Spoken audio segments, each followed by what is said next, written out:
আইপিওতে আসতে গেলে লাস্ট 15-20 বছরে আমরা যেটা দেখেছি যে অনেক কাম্বারসাম প্রসেস, ম্যানুয়াল প্রসেস, প্রচুর কাগজ জমা দিতে হয়, সময় লাগে 1.5-2 বছর, 3 বছর, 4 বছর, প্লাস কোয়ারিজ এবং আরও অনেক হার্ডল ফেস করতে হয়। তো সেই বিষয়গুলোকেও আমরা অ্যাড্রেস করে সেগুলোকে ওভারকাম করে টাইম কীভাবে কমানো যায়, যেমন আমরা আমাদের ম্যানেজমেন্ট থেকে আমাদের কমিটমেন্ট যেটা সেটা হলো অ্যাট বেস্ট 6 মান্থসের মধ্যে আমরা আমাদের আইপিও ক্লিয়ারেন্সটা দিব। এবং আপনারা তো জানেন যে আইপিও রুলটাও চেঞ্জ হচ্ছে। হোপফুলি নেক্সট উইকে আমরা আইপিও রুলের খসড়াটা কমিশন থেকে পাবো।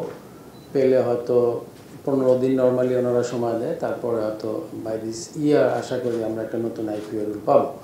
সেই আইপিও রুলে আগের অনেক পুরাতন যে পদ্ধতিগুলো ছিল সেগুলোকে চেঞ্জ করে এখন অনেকটাই একটু প্রসেসগুলো ইজি করা হয়েছে। যেমন আমাদের এক্সচেঞ্জকে আরও একটু ক্ষমতায়ন করা হচ্ছে যে এক্সচেঞ্জ রিকমেন্ডেশন দিলেই কেবল কমিশন আইপিও অ্যাপ্রুভ করবে, না হলে করবে না, এই টাইপের কিছু বিষয় আছে। এর আগের এক্সপেরিয়েন্স যেটা যে আমরা এক্সচেঞ্জ থেকে যাই বলি কমিশন সেগুলো ওভাররুল করতো আনরুলিভাবে, সেই বিষয়গুলো হয়তো এখন আর হবে না। ইন দ্যাট সেন্সে আমরা আমাদের এক্সচেঞ্জ থেকে চেষ্টা করছি যে একটু কোয়ালিটেটিভ সার্ভিস আমাদের স্টেক হোল্ডারদেরকে প্রোভাইড করবার জন্য। সেই সাথে হয়তো আইপিওর প্রসেসটা একটু ডিজিটালাইজ হবে। আগে যেমন ম্যানুয়ালি কাগজ দিতে হতো ডিএসসিতে, সিএসসিতে যেহেতু ডুয়াল লিস্টিং ম্যান্ডেটরি এবং কমিশনেও, সেটা হয়তো ডিজিটালি সাবমিট করতে পারা যাবে। ডিজিটালি সাবমিট মানে একটা প্ল্যাটফর্মে সাবমিট করলে আমরা 3টা regulatory body at a time দেখতে পাবো, প্লাস আইপিও ট্র্যাকিং দেখা যাবে যে এখন কোন ফেজে আছে, প্লাস আইপিওর কোয়ারিজগুলো আপনারা লিস্টের ইস্যুয়ার বা অ্যাপ্লাইড কোম্পানিগুলো হয়তো অনলাইনে দিতে পারবে। এবং আমাদের যে সমস্ত সার্ভিস বেসিক্যালি আপনাদেরকে প্রোভাইড করতে হয়, যেমন আমাদের লিস্টিং, সিজিএফআরসি, মপস থেকে আমরাও চেষ্টা করছি সেই সার্ভিসগুলোকে আরও বেশি ডিজিটালাইজ এবং আরও একটু কাস্টমার সেন্ট্রিক করতে। এই কর্পোরেট গভর্নেন্সটা এটা একটা challenge.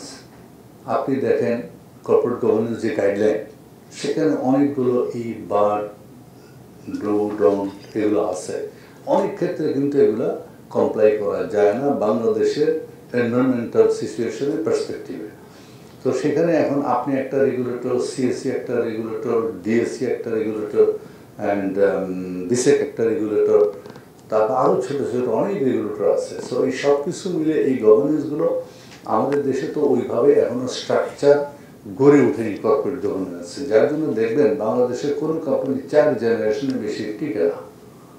First generation, second generation, third জেনারেশনের শেষ। আপনি খেয়াল করেন 4th জেনারেশন যায় হার্ডলি 2-একটা company, because lack of corporate governance.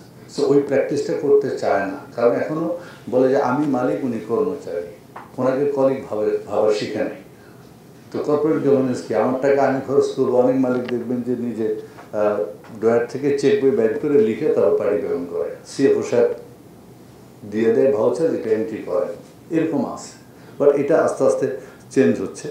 আর আরেকটা রিকোয়েস্ট হলো যে আপনারা অনেক সিম্পলিফাই করেছেন, পার্টিকুলারলি এই 5ই আগস্টের পরে ডিএসসির অ্যাটিচিউড অনেক চেঞ্জ হয়েছে, এবং যে চেঞ্জটা আজকের এই প্রোগ্রাম। সো এই লিস্টিং যে রিকোয়ারমেন্টগুলো, এগুলো আমার মনে হয় একটু সিম্পলিফাই করেন। এই 200 চেকলিস্ট দরকার নাই, 6 মাস ধরে শুধু আপনাকে ইনফরমেশন দিয়ে যাবে। এটাকে যদি একটু সিম্পলিফাই করেন তাহলে ইজি হবে।